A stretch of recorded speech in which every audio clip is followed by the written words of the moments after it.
soy Miguel Bascur, de profesión enfermero. Ya seguramente habrán visto alguna clase en la cual tengo participación, y si es que no, más adelante lo harán. Y siguiendo, digamos, con el curso de utilización de drogas vasoactivas, el día de hoy conversaremos, o complementaremos más bien dicho, situaciones en las cuales nosotros utilizamos drogas vasoactivas, porque una cosa es saber lo que hace una droga vasoactiva, y que quizás más sensible, o si bien digo sensiblemente, lo vamos a ver por cada uno de los medicamentos en módulos más avanzados, pero también, igual más importante, saber en qué situaciones nosotros las utilizamos. Y es ahí por donde hoy día complementaremos una clase que ustedes ya también vieron y hace sumativa con lo que ustedes están viendo en este minuto. Bueno, primero, igual, una introducción de una droga vasoactiva, ¿cierto? Son aquellas que afectan el tono vasomotor. Es una terapia utilizada en el tratamiento del paciente crítico que presenta ya algún tipo de inestabilidad hemodinámica. Y paciente crítico no solamente de UCI, sino que también puede ser alguno de pabellón, de recuperación. Habitualmente uno suele utilizar este tipo de droga en unidades donde se obtiene algún tipo de monitorización. Ya hemos hablado de algunos tipos de monitorización, de los implementos que se requieren para ello, donde a lo menos, como no invasivo, ¿cierto?, ya requiere una monitorización electrocardiográfica, y dependiendo de la dosis en la cual esté utilizando este tipo de medicamentos, de la invasión, por ejemplo, de una línea arterial, que eso también está en otra clase un poquito más especificado. Pero eso más o menos para ir enfocándonos en qué paciente uno va a ver este tipo de medicamentos. ¿Cuál es el objetivo principal que persiguen este tipo de medicamentos? Bueno, mantener una adecuada presión de perfusión tisular, principalmente del cerebro y del corazón, que son los atribuidos como órganos nobles, y sin uno de los cuales francamente no podríamos vivir, en los cuales una disfunción por penuria isquémica será difícil de revertir e imposible de sustituir por método, o por ningún, diría yo, método terapéutico.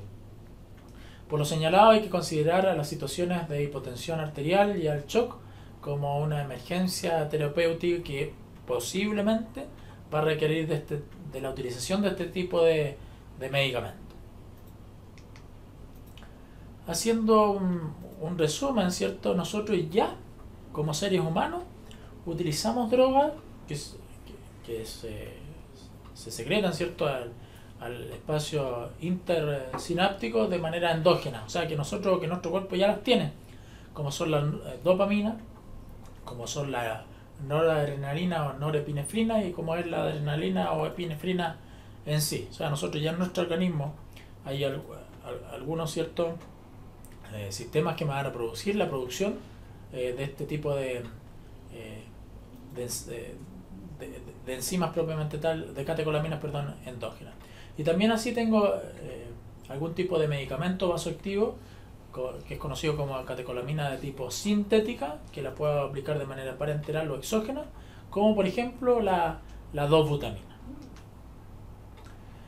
En la realidad clínica, el uso de vasoactivos cambia, la verdad, con el tiempo. Ya antes de 1980 se utilizaba noradrenalina y epinefrina para el shock séptico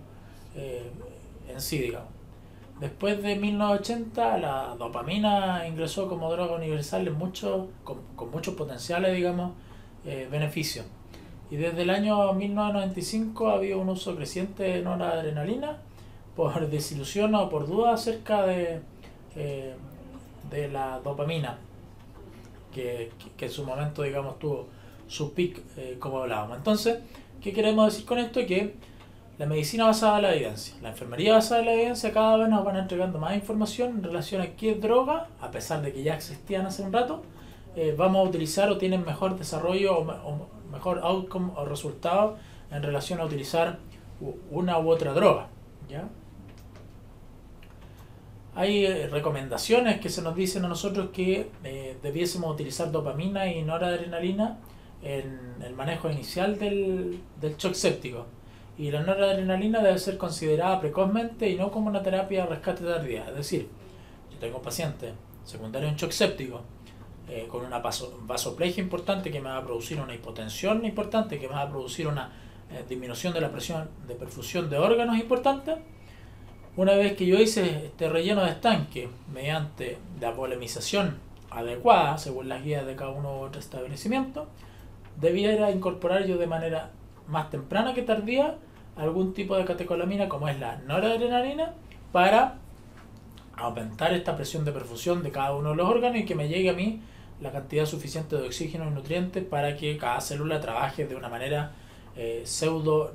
normal, digamos. Pseudo normal digo porque lo más probable es que tampoco vamos a llegar a la normalidad plena previo a este shock séptico que me atribuyó la incorporación de este tipo de medicamentos.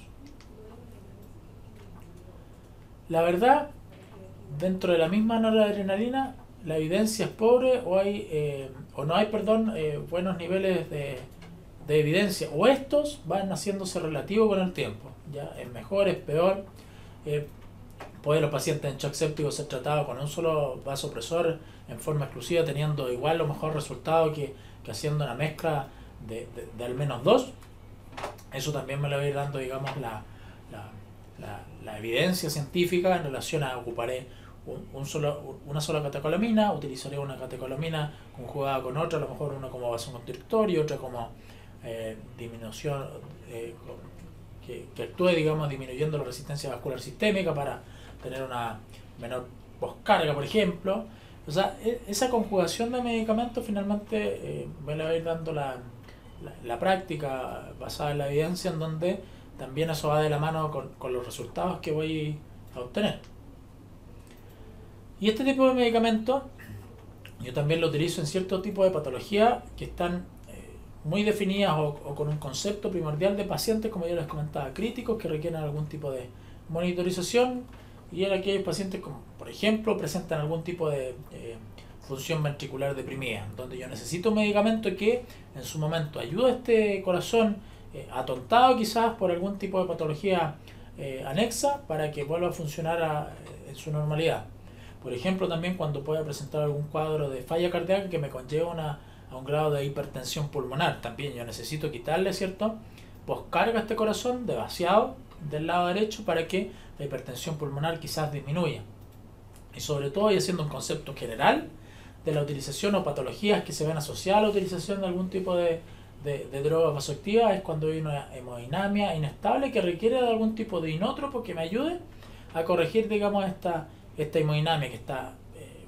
variable, que entre uno y otro minuto, ¿cierto?, yo tengo una respuesta quizás hiperdinámica. Eso quiere decir que el cuerpo trata de compensar por algún lado el déficit. Eso va a depender también de la reserva de una u otra persona. Por lo general las personas jóvenes van a tener una reserva mayor, es decir, van a aumentar, ¿cierto?, el trabajo para obtener una mayor cantidad o concentración de oxígeno y nutrientes para cada una de sus células, pero esa reserva en algún momento también se va a agotar. Vamos a tener una respuesta refractaria, o sea, no va a haber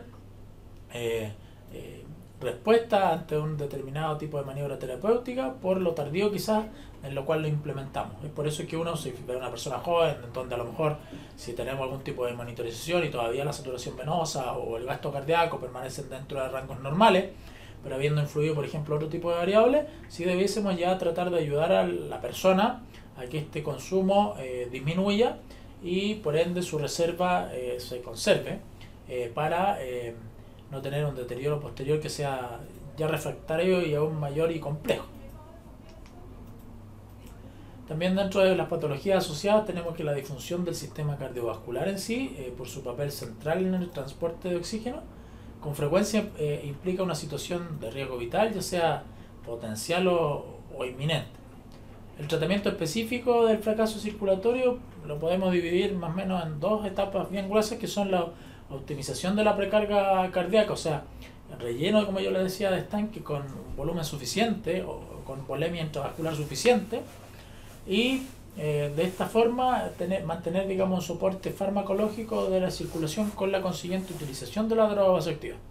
O sea, como yo les comentaba, yo tengo un Ferrari, pero si yo no le echo benzina a ese Ferrari no va a andar ni por más que yo acelere. Mi droga vasoactiva es el acelerador. Teniendo combustible, yo lo acelero y va a andar a 250 km por hora. De forma secuencial, primero se debe corregir entonces la precarga cardíaca, la precarga cardíaca, y luego entonces administramos el fármaco de acción cardiovascular, dependiendo del lugar donde nosotros queremos que haga efecto este medicamento, del cual nosotros, de acuerdo a la monitorización, hemodinámica que tengamos nos diga si es que tenemos falla en precarga, derecha-izquierda, postcarga, derecha-izquierda, contractilidad, a lo mejor el contenido arterial de oxígeno, qué sé yo. Si nosotros bien debemos tener en consideración que yo debo hacer una carga de combustible anterior a la utilización de la droga vasoactiva, siendo este el acelerador de mi auto, es por eso que yo les coloco acá que la utilización de fármacos de acción cardiovascular, dependiendo de dónde quiero yo que actúe cierto mi medicamento, ya sea la utilización de algún tipo de inótropo o vasoactivo, sin considerar el estado de la volemia, puede llevar no solo al fracaso terapéutico, sino a generar una iatrogenia potencialmente fatal. Es decir, si yo acelero sin tener benzina, probablemente puedo quemar este motor y no tener vuelta atrás. O sea, no hay cómo recuperar, digamos, esa catástrofe que provocamos. Es por eso que la importancia de tener como primeramente conceptuado qué volemia yo tengo intravascular para aplicar algún tipo de medicamento adecuado según la falla y en el lugar donde la haya yo detectado. Esto también lo vieron ustedes en la clase anterior y le coloco yo la diapositiva, pero más bien pensando que de acuerdo al shock que tenga yo, va a ser la variabilidad en relación a la postcarga o la precarga con la cual yo me vaya a encontrar, y va a ser por eso dependiendo de cada uno de los shocks con los cuales yo me encuentre qué medicamento voy a utilizar. Pero haciendo resumen, el shock no es nada más que el desbalance entre el consumo de oxígeno y el aporte que yo tengo. Se va a producir un desbalance en lo que uno presupone debería tener aporte hasta 5 veces más de lo que uno consume, y el apellido de este shock va a ser la etiología que me lo provoque, o sea, ya sea hipovolémico, cardiogénico, obstructivo, distributivo, pero las variables que van a influir, ¿cierto?, en este transporte de oxígeno van a ser diferentes entre uno y otro shock. Y es por eso que también el medicamento no va a ser de la misma línea siempre para un determinado tipo de shock versus otro, que siendo que la variable, ya sea contractilidad, precarga o postcarga, va a ser diferente entre una u otro catástrofe que me pueda estar provocando este tipo de shock. Y es por eso que acá también, que ustedes lo vieron, ¿cierto?, y se los coloco aquí de consideración de conclusión y resumen dentro de las patologías en las cuales yo voy a ver la utilización de algún tipo de droga vasoactiva. Lo que yo voy a ver, o para lo que pretendo incorporar este tipo de droga vasoactiva, va a ser ante el bajo gasto cardíaco, donde yo pretendo que este sea óptimo o mejor, ante la disminución de la presión arterial media, donde yo pretendo que esta aumente para que la presión de perfusión de cada uno de los órganos sea adecuada para que le llegue la suficiente cantidad de oxígeno, ante un determinado tipo de shock, que como yo les decía, el apellido de este shock va a ser de acuerdo a quien lo produzca, ante una falla multiorgánica. Lo más probable es que ya cuando estemos en esta situación ya tengamos algo refractario, donde sea inclusive muy difícil recuperar determinado tipo de órganos, y en donde nosotros primeramente o ya la falla es muy avanzada o intervenimos en una etapa muy tardía de este shock y que nos puede llevar a la muerte, y que habitualmente, digamos, es lo que o en el tipo de paciente que también nos solemos nosotros ver este tipo de medicamentos como son las drogas vasoactivas en pacientes que tienen un alto riesgo o un outcome muy alto en relación al score de riesgo para una mortalidad muy alta, digamos. Nosotros en todo este tipo de cosas debemos asimilar que vamos a utilizar algún tipo de droga vasoactiva, que como yo les decía, o nosotros debemos asimilar, hacernos la concepción sobre qué medicamentos, como en este caso son las drogas vasoactivas, voy a utilizar yo en este tipo y determinado de pacientes. Esperando que esta clase haya sido de utilidad para cada uno de ustedes, y también esperando que realice la duda respectiva en caso de que haya quedado alguna. Que esté muy bien.